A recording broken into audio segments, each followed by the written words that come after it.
Mutual ഫണ്ടുകൾ എന്താണ്? പല ആളുകളിൽ നിന്ന് പണം ശേഖരിച്ചു അത് സ്റ്റോക്കുകൾ, ബോണ്ടുകൾ തുടങ്ങിയവയിൽ നിക്ഷേപിക്കുന്ന ഒരു സംവിധാനമാണ് മ്യൂച്വൽ ഫണ്ട്. ഇത് വിദഗ്ധർ നിയന്ത്രിക്കുന്നു. പ്രധാന ഗുണങ്ങൾ: ഡൈവേഴ്സിഫിക്കേഷൻ, റിസ്ക് കുറയും. പ്രൊഫഷണൽ മാനേജ്മെന്റ്, ചെറിയ തുകയോടെ തുടങ്ങാം. എളുപ്പത്തിൽ വാങ്ങാനും വിറ്റഴിക്കാനും കഴിയും. മ്യൂച്വൽ ഫണ്ടുകളുടെ തരം: ഇക്വിറ്റി ഫണ്ട്, സ്റ്റോക്കുകളിൽ നിക്ഷേപം, ഉയർന്ന ലാഭസാധ്യത, കൂടുതൽ റിസ്ക്. ഡെബ്റ്റ് ഫണ്ട്, ബോണ്ട്, സർക്കാർ സെക്യൂരിറ്റികൾ, കുറഞ്ഞ റിസ്ക്. ഹൈബ്രിഡ് ഫണ്ട്, ഇക്വിറ്റി, ഡെബ്റ്റ് മിശ്രണം.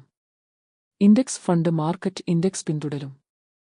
ELCC, നികുതി ഇളവ്, 3 വർഷം ലോക്ക് ഇൻ പീരിയഡ്. SAP എങ്ങനെ തുടങ്ങാം? നിങ്ങളുടെ ലക്ഷ്യത്തിന് അനുയോജ്യമായ ഫണ്ട് തിരഞ്ഞെടുക്കുക. SAP ഓപ്ഷൻ തിരഞ്ഞെടുക്കുക. KYC പൂർത്തിയാക്കുക. മാസത്തുക നിശ്ചയിക്കുക. നിക്ഷേപം ആരംഭിക്കുക. 100 രൂപ മുതൽ തുടങ്ങാം. 10 വർഷത്തിനു ശേഷം 1000 രൂപയുടെ മാസ SAP 9% അനുമാനം വച്ച് 1,92,000 രൂപ ആകും. കമ്പൗണ്ടിംഗ് കാരണം പണം വേഗത്തിൽ വളരും. ഡയറക്ട് ഫണ്ട്, AMC വഴി നേരിട്ട് നിക്ഷേപം. കുറഞ്ഞ ചെലവ്, കൂടുതൽ ലാഭം. കമ്മീഷൻ ഇല്ല. റെഗുലർ ഫണ്ട്, ഏജന്റ് അഥവാ അഡ്വൈസർ വഴി.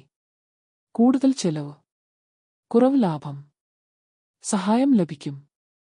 ഗ്രോത്ത് ഓപ്ഷൻ, ലാഭം വീണ്ടും നിക്ഷേപിക്കും. മൂല്യം വർദ്ധിക്കും. ദീർഘകാല സമ്പാദ്യത്തിന് മികച്ചത്. ഡിവിഡൻഡ് ഓപ്ഷൻ, ഇടയ്ക്കിടെ പണം ലഭിക്കും. സ്ഥിരമായ വരുമാനത്തിന് ഉപയോഗം.